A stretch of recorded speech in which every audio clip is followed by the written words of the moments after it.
Assalamualaikum warahmatullahi wabarakatuh. Perkenalkan, nama saya Bisyaratul Walida.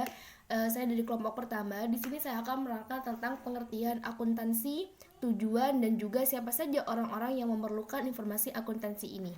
Yang pertama, langsung saja kita ke pengertian akuntansi. Jadi akuntansi di sini memiliki dua pengertian dari dua sudut pandang yang berbeda. Yang pertama dari sudut pandang pengguna jasa, dan yang kedua dari proses kegiatannya. Nah, kalau kita lihat dari sudut pandang pengguna jasa, maka akuntansi di sini bermakna sebagai media informasi. Artinya dia adalah penyedia informasi. Informasi apa? Informasi keuangan suatu usaha mikro ataupun perusahaan. Jadi dia adalah penyedia informasi, baik itu perusahaan atau usaha mikro. Informasi yang bersifat keuangan ya. Yang kedua, kalau kita lihat dari proses kegiatannya, maka akuntansi di sini adalah proses pencatatan, penggolongan, dan pengikhtisaran. Seperti yang sudah dijelaskan Bapak dosen kemarin, yang pertama adalah pencatatan. Pencatatan apa? Pencatatan transaksi. Apakah dia masuk kepada debit atau kredit, seperti itu. Yang kedua adalah penggolongan. Dia masuk kepada golongan apa? Apakah dia masuk kepada kas masuk, kas keluar, hutang wesel, atau hutang usaha, atau yang lainnya. Yang ketiga adalah pengikhtisaran. Pengikhtisaran ini adalah hasil akhir. Kita akan melihat nominalnya, nominal akhirnya apakah berkurang atau bertambah. Jadi dilihat aja di situ apakah rugi atau untungnya yang banyak, seperti itu. Nah, selain akuntansi ini bersifat sebagai laporan keuangan, dia juga selain berguna untuk laporan keuangan, dia juga berguna sebagai pengambilan keputusan. Nah, contohnya seorang investor. Investor itu menanam modal di sebuah perusahaan. Dia akan melihat laporan keuangannya, apakah modal yang dia tanam bertambah atau berkurang atau malah tidak ada sama sekali.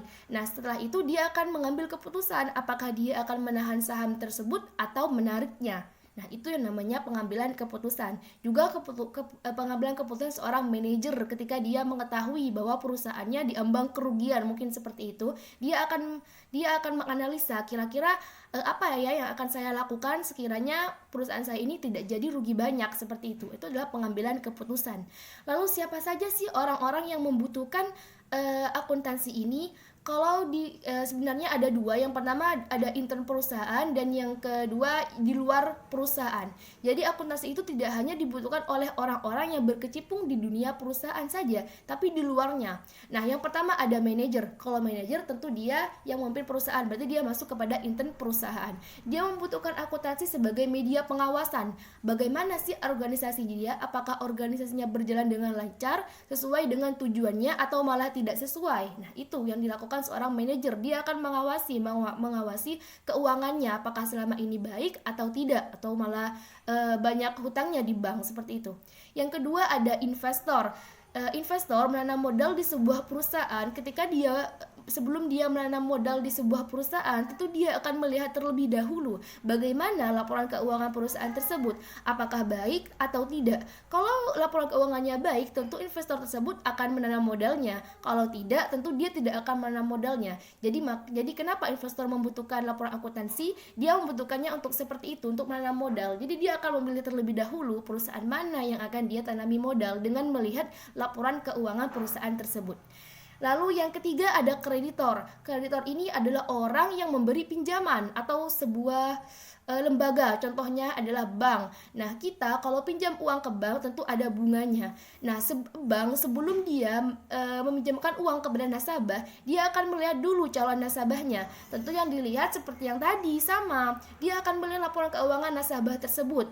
Misalnya perusahaan saya akan meminjam uang di bank, maka bank akan melihat dulu bagaimana laporan keuangan perusahaan saya, apakah baik atau tidak, kira-kira apakah perusahaan saya bisa membayar angsurannya, membayar pinjaman pokoknya, bunga-bunganya, juga angsurannya ketika sudah jatuh tempo, apakah saya punya sumber daya alternatif untuk membayarnya atau tidak. Nah, jadi bank itu akan menganalisa terlebih dahulu sebelum dia meminjamkan uang kepada calon nasabah. Lalu yang keempat ada perusahaan nirlaba. Perusahaan nirlaba ini adalah perusahaan yang memang dia kalau kita lihat memang dia tidak terlalu memikirkan keuntungan ya, karena dia kayak dia contohnya itu seperti yayasan. Nah, itu masuk kepada perusahaan nirlaba. Nah, mereka membutuhkan akuntansi ini untuk membayar gaji karyawannya, untuk membayar beban-beban. Nah, dia membutuhkan laporan akuntansi untuk itu semua.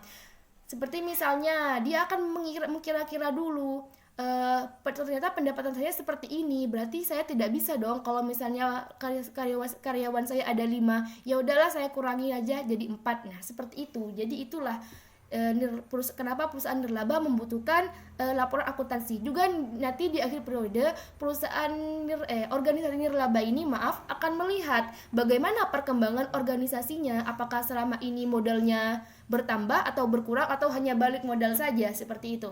Lalu yang kelima ada instansi pemerintah. Nah, instansi pemerintah ini membutuhkan akuntansi untuk menentukan besarnya pajak yang harus dibayar oleh suatu entitas, suatu perusahaan atau usaha mikro atau usaha-usaha tersebut, seperti usaha mikro atau usaha makro.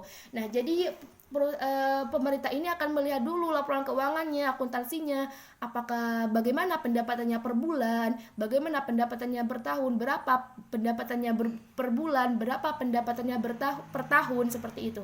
Nah, lalu ketika sudah ditemukan berapa pendapatannya, maka pemerintah akan menentukan besar pajak yang harus dibayar. Lalu ada pemakai lainnya, contohnya seperti karyawan. Karyawan membutuhkan akuntansi untuk mengajukan kenaikan gaji untuk sebagai kontrak kerja. Nah, jadi karyawan itu contohnya seperti ini. Dia akan melihat dulu bagaimana perkembangan calon perusahaan yang akan dia lamar pekerjaannya.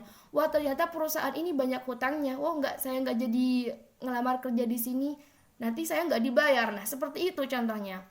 Mungkin sudah seperti itu saja yang dapat saya sampaikan. Kurang lebihnya saya mohon maaf. Wassalamualaikum warahmatullahi wabarakatuh. Assalamualaikum warahmatullahi wabarakatuh. Perkenalkan, nama saya Uswadun Hasana. Di sini saya akan menjelaskan tentang jenis-jenis perusahaan. Jenis-jenis perusahaan ada 3, yaitu perusahaan manufaktur, perusahaan dagang, perusahaan jasa. Yang pertama, perusahaan manufaktur. Perusahaan manufaktur merupakan perusahaan yang mengubah input dasar menjadi barang jadi yang akan dijual ke masing-masing pelanggan. Yang artinya perusahaan ini mengubah bahan mentah menjadi produk jadi. Contohnya yaitu PT Gudang Garam yang mengolah tembakau menjadi rokok. Yang kedua, perusahaan dagang. Perusahaan dagang merupakan perusahaan yang menjual produk, tetapi perusahaan ini tidak memproduksinya.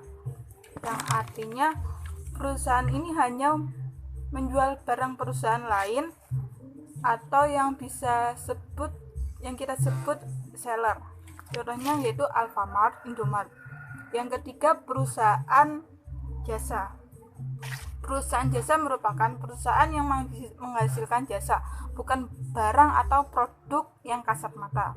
Yang artinya perusahaan ini hanya menghasilkan atau menawarkan jasa. Contohnya dekor mantan, make up wedding, atau yang sering kita sebut yang sering itu JNT, dan masih banyak yang lain. Organisasi perusahaan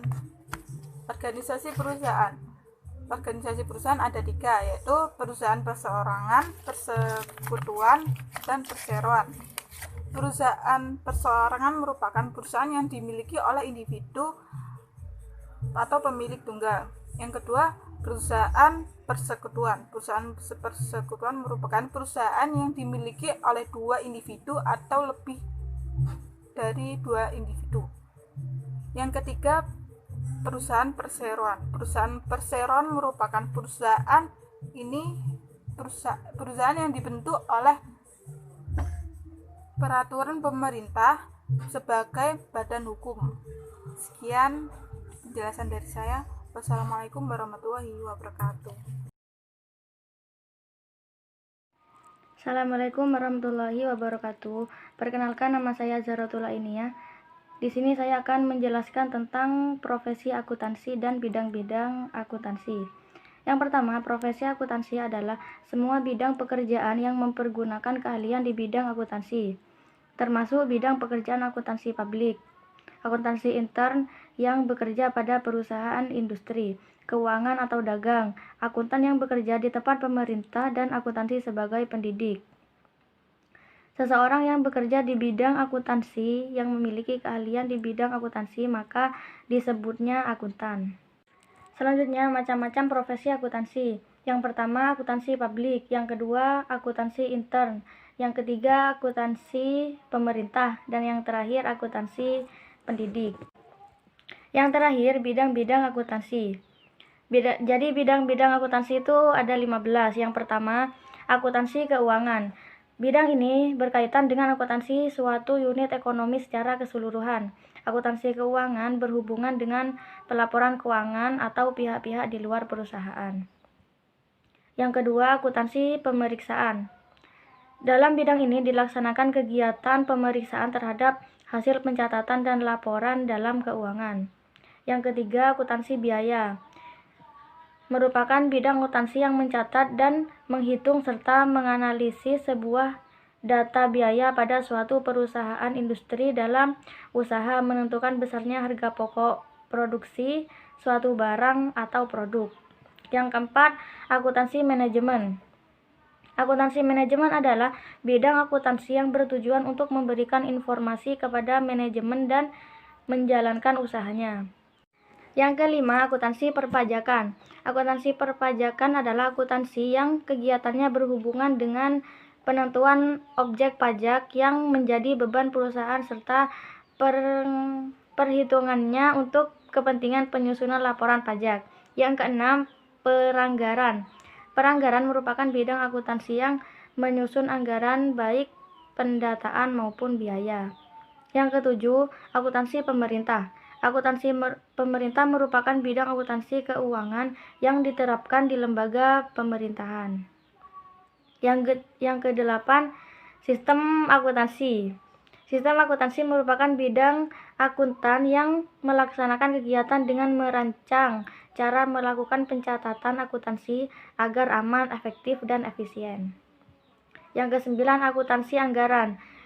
Akuntansi anggaran adalah akuntansi yang kegiatan yang berhubungan dengan pengumpulan dan pengolahan data operasi keuangan. Yang ke-10, akuntansi perbankan. Akuntansi perbankan adalah proses akuntansi bank yang juga meliputi pencatatan, pengklasifikasian, penganalisaan, penafsiran data keuangan bank yang dilakukan secara sistematis. Yang ke-11, akuntansi internasional. Akuntansi internasional merupakan suatu standar tunggal pelaporan akuntansi yang memberikan tekanan pada penilaian profesional dengan disclosures yang jelas dan transparan. Yang ke-12, akuntansi pendidikan. Akuntansi pendidikan adalah bidang yang khusus akuntansi yang mengarah ke bidang pendidikan. Yang ke-13, akuntansi sosial. Akuntansi yang menangani proses komunikasi atas dampak sosial dan lingkungan atas tindakan ekonomi suatu entitas usaha untuk kepentingan kelompok masyarakat tertentu dan masyarakat luas. Yang ke-14, akuntansi sektor publik. Akuntansi sektor publik sebagai akuntansi dana masyarakat yang selanjutnya dapat diartikan sebagai mekanisme teknik dan analisis akuntansi yang diterapkan pada pengolahan data masyarakat. Yang terakhir, akuntansi keperilakuan ilmu. Akuntansi keperilakuan ilmu akuntansi yang dikombinasikan dengan ilmu sosial atau ilmu yang mempelajari efek dari perilaku manusia sehingga bisa mempengaruhi data-data akuntansi serta pengambilan keputusan bisnis. Terima kasih.